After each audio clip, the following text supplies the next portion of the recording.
لا يكلف الله نفسا إلا وسعها لها ما كسبت وعليها ما اكتسبت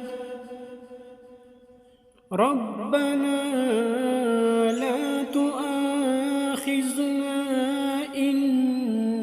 نسينا أو أخطأنا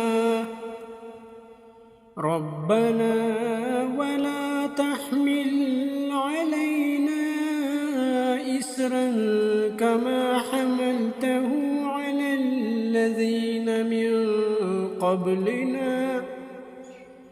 ربنا ولا تحملنا ما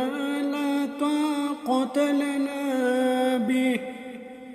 واعف عنا